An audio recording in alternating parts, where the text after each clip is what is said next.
what's up? Damian here. Welcome to the Virtual Deal Factory Daily inside thevirtualdealfactory.com. I'm a little flustered. Oh, by the way, what am I going to do today? I'm going to talk about an important question that tons of investors... Did you just see Starbuck run? Last time I came to the dog park with Starbuck, I tried to make her run the whole time, and she refused to run, and now it looks like she just ran. I didn't even ask her to. Anyways, today I'm going to talk about something that people ask about a lot right now, which is how do you determine the value of a property in today's market. I'm going to talk about all the different methods and share some insight with that.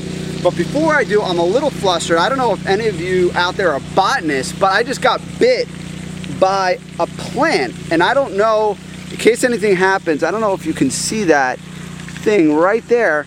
I was like trying to mount the camera because I have this new mobile tripod. I was mounting it on a fence, and I don't know, I'm like, what bit me? Now it turned over, and I'm kidding, I didn't die, but it does hurt. Really weird thing, that stupid plant bit me. And apparently I'm having a reaction, so gotta stay high energy, get this episode done just in case I have to go to the emergency room. Anyways, so talking about value of property. Well, let's look at historically where value has come from in determining the value of a property, and then we'll talk about how markets have changed and what that means right now, and specifically for you as an investor doing deals inside the Virtual Deal Factory. How do you determine what's a great way to properly value a property? Well, first of all, let's look back to the market, say 7 years ago. Okay, 7 years ago, the big thing was, and I know this term is still around, but the big thing, and honestly a decently fairly way to evaluate property, was something called CMA, Comparative Market Analysis. Now, what a comparative market analysis would do is it would say, for example, let's say you had a property on Main Street that was 2 bedrooms, 1 bath, and 1,000 square feet. Comparative market analysis would look at other properties that had recently sold that were similar to yours. And similar how? Similar in location, similar in size, similar in number of bedrooms and bathrooms, and then also, most importantly, similar in terms of date. Traditionally with a CMA, the sales that are closest to the recent date are what would be used by both the realtors, the buyers, sellers, as well as the mortgage brokers to fairly determine the value of a property. CMA used to work pretty well because you'd be in a neighborhood where, let's say, there were 100 houses in the neighborhood, and every month maybe 2 or 3 would sell, and they were all sort of similar. So it was very, very easy to do a CMA. Everybody kind of knew what something was worth, and when properties were selling in about 30 to 45 days or even 60 days tops, very, very effective way of doing things. Now, what's happened now is the market has changed. Well, now markets for obviously properties are sitting a lot longer, especially traditional properties. Now, people like yourself that understand creative real estate know how to sell properties very, very fast. However, traditional properties are sitting very long. I know my wife and I have looked at a couple traditional properties in sort of the neighborhood we plan to settle down our family, and there are some properties that we've seen that have been on the market for 200, 300, even 400 or 500 days. Now, how does that change things? By the way, this is getting worse. Do you see this? Look at this. Can you, I think, look at that right there. You could actually see it's got height. This is insane. I don't know what this is. If anybody knows what this is, please let me know. It was like a little green spiny thing, and it just clung to me, and then I was like, ah! And I flicked it off, and now apparently I'm having some insane reaction. And I'm here at the dog park by myself. Hopefully Starbuck has Lassie-like skills in case anything happens to me. Okay, so that used to be CMA. Now the problem has become is that properties aren't selling as quickly, especially traditional properties. So if you have a property, you have back again, let's say you have that house on Main Street and you bought it, you're looking to flip it, turn it, on assignment, whatever the case may be. The problem is maybe there's only one other house on Main Street and it sold 12 months ago or even 16 months ago. Well, that's not really a fair comparative market analysis. Why? Because the market has changed. So what does that mean? Well, that first of all means that the traditional CMA going by sales is no longer an accurate way of doing things. Okay? Well, the other thing, and let me just dispel this myth, some people say, well, look at the market. What are other properties being sold for? And that's completely ludicrous. If there are 10 houses on Main Street and they're all up for sale for $200,000 and none of them have sold in 6 months or 12 months, all that means is that none of them are worth anything close to $200,000. So how much something is being sold for also means absolutely nothing. Two other ways we need to look at before we get to the solution. By the way, there's Starbuck back there. I hope you can see her.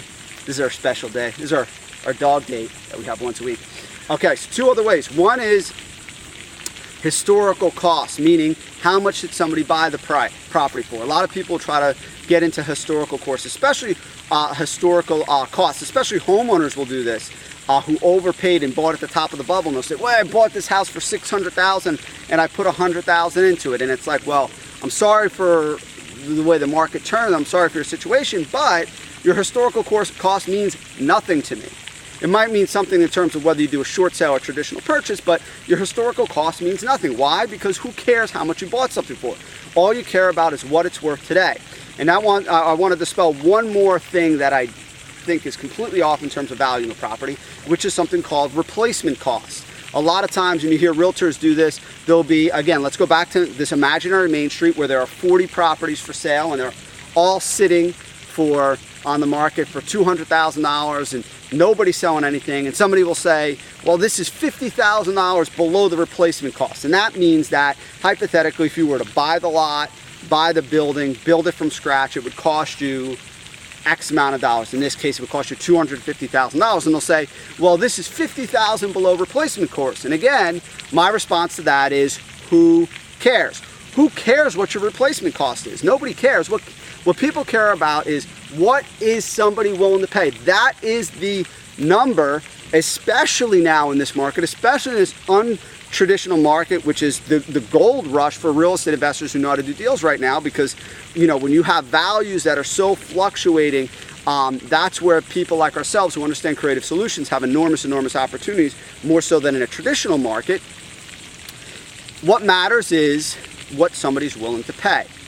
Now, okay, how does that help me, Damian?